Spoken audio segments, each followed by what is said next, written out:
मेरे ऑफिस का सारा स्टाफ अपने घर जा चुका है, लेकिन मैं अभी भी ऑफिस में बैठा हुआ हूँ। तकरीबन मैं रोज़ ही ऐसा करता हूँ। क्या करूँ घर जाकर? आखिर घर जाने की कोई वजह भी तो होनी चाहिए।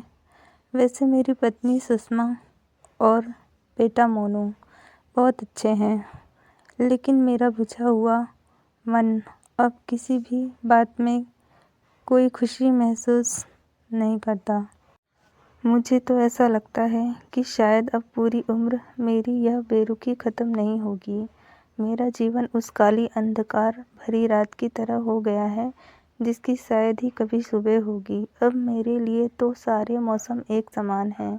तभी तो मुझे न पतझड़ में कोफत होती है और न ही वसंत का आगमन मेरे मन को उत्साह देता है। न मुझे गर्मी की तपिश परेशान करती है और न ही सर्दी की कुनकुनी धूप मुझे भली लगती है।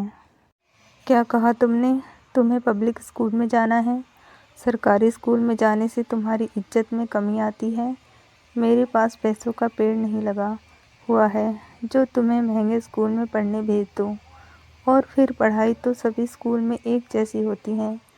फिर मेरे पिताजी का एक ज़ोरदार थप्पड़ मेरे गालों पर अपनी छाप छोड़ गया था। मेरी माँ मेरी वेदना समझती थी, इसलिए उन्होंने आगे बढ़कर मुझे अपनी बाहों में समेट लिया था। लेकिन वह चाहकर भी कुछ नहीं कर सकती थी, क्योंकि घर के सारे निर्णय तो पिताजी ही लिया करते थे। फिर मैं चुपचाप अपना बस्ता संभाले सरकारी स्कूल की ओर प्रस्थान कर गया था, जबकि मेरे दो जिगरी दोस्त बंटी और राजू रोज़ प्राइवेट स्कूल की ओर जाते हुए मेरा मजाक बनाया करते थे। तब टूट कर रह जाता था मैं।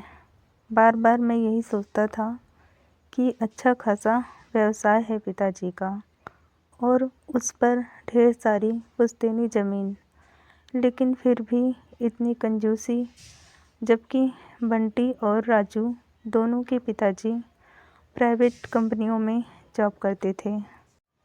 इधर मैं धीरे धीरे बड़ा होता गया और उधर मेरे पिताजी का तानाशाही स्वभाव मेरे मन और मेरी खुशियों पर निरंतर प्रहार करता रहा।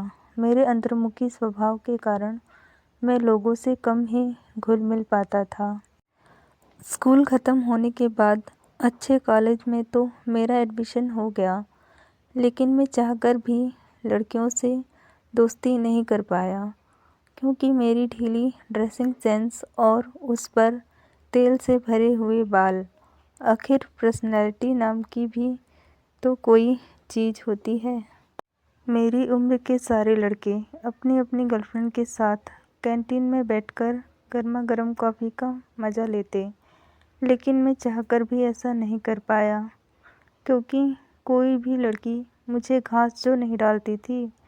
काफ़ी डेट के नाम पर मिली असफलता ने मुझे बहुत मायूस किया। यहाँ तक कि मेरे दोनों दोस्तों बंटी और राजू के पास मोटरसाइकिल थी, जिस पर वह अपनी गर्लफ्रेंड को बिठाकर घूमा करते थे। लेकिन हमारी किस्मत तो यहाँ पर भी दगा दे गई। क्या कहा? मोटरसाइकिल? पहले पढ़ाई लिखाई कर लो, कुछ बन जाओ, तब जाकर अपने शौक़ पूरे करना।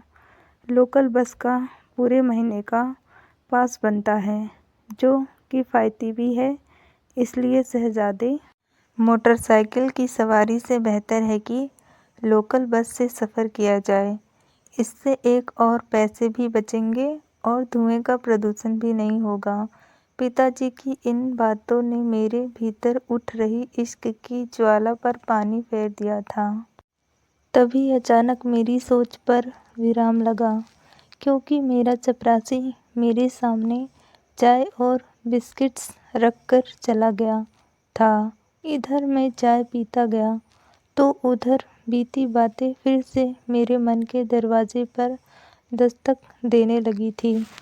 यार मनोज, लड़कियों को अगर काफ़ी डेट पर ले जाना है तो पॉकेट में माल भी होना चाहिए, क्योंकि अगर पास में ढेर सारे पैसे ना हो तो कोई भी लड़की नहीं पटेगी। अपने दोस्त बंटी की यह बात सुनकर मेरे इश्क का भूत रफू चक्कर हो गया था, क्योंकि मैं जानता था कि पिताजी मेरी पॉकेट मनी किसी भी हाल में नहीं बढ़ाने वाले। यहाँ तो किसी तरह से महीने भर का खर्च ही मुश्किल से चल पाता है। ऐसे में कैफ़े का महंगा बिल मैं भला कहाँ अफोर्ड कर सकता था। इस तरह किसी लड़की को कॉफ़ी डेट पर ले जाने की मेरी तमन्ना अधूरी ही रह गई। फिर मेरा कॉलेज ख़त्म हुआ और 1-2 जगह इंटरव्यू देते ही बात बन गई और मुझे एक सरकारी डिपार्टमेंट में अच्छी नौकरी मिल गई। तब लगा शायद मैं अब अपने अधूरे अरमान पूरे कर सकता हूँ। लेकिन तब भी पिताजी ने अपनी तानाशाही बरकरार रखी और अपने परम मित्र की बेटी सुषमा को मेरे लिए पसंद कर लिया। क्या माँ, क्या मैं सारी ज़िंदगी पिताजी के हिसाब से ही चलता रहूँगा? क्या मेरी मर्ज़ी कोई मायने नहीं रखती? कम से कम अब तो मुझे अपनी पसंद की लड़की से शादी करने की इजाज़त मिलनी चाहिए। मेरा गुस्सा अपनी चरम सीमा पर था। तेरे मन की बात मैं जानती हूँ, लेकिन तेरे पिताजी तेरे दुश्मन तो नहीं है ना? उन्होंने सुषमा को तेरे लिए कुछ सोच समझकर ही चुना होगा। और फिर हमारी बिरादरी में तो अभी भी माता पिता ही अपने घर की दुल्हन ढूंढकर लाते हैं।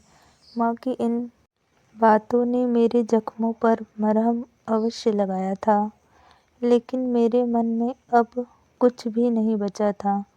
एक टूटे पत्ते की भांति रह गया था मैं, जो सिर्फ और सिर्फ अपने पिताजी के हाथों की कठपुतली था। फिर मेरी सुषमा के साथ शादी हो गई थी। मैंने तो गुस्से में आकर बंटी और राजू को भी अपनी शादी में भी नहीं बुलाया था, जबकि मेरे पिताजी ने अपने सारे दोस्तों को मेरी शादी में बुलाया था। आज वे बहुत खुश थे। आखिर आज उनकी तानाशाही की जीत जो हुई थी, बस यही सब सोचकर मेरा मन भर आया था। बहुत बड़ा आयोजन था मेरी शादी का।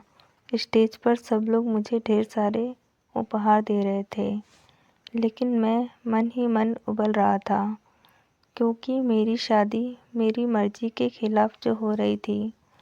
सुषमा देखने में ठीक ठाक थी, लेकिन मेरे मन के मुताबिक नहीं थी। मैं अपने दोस्त बंटी की तरह लव मैरिज करना चाहता था, लेकिन मेरे बाबूजी इसके फेवर में नहीं थे।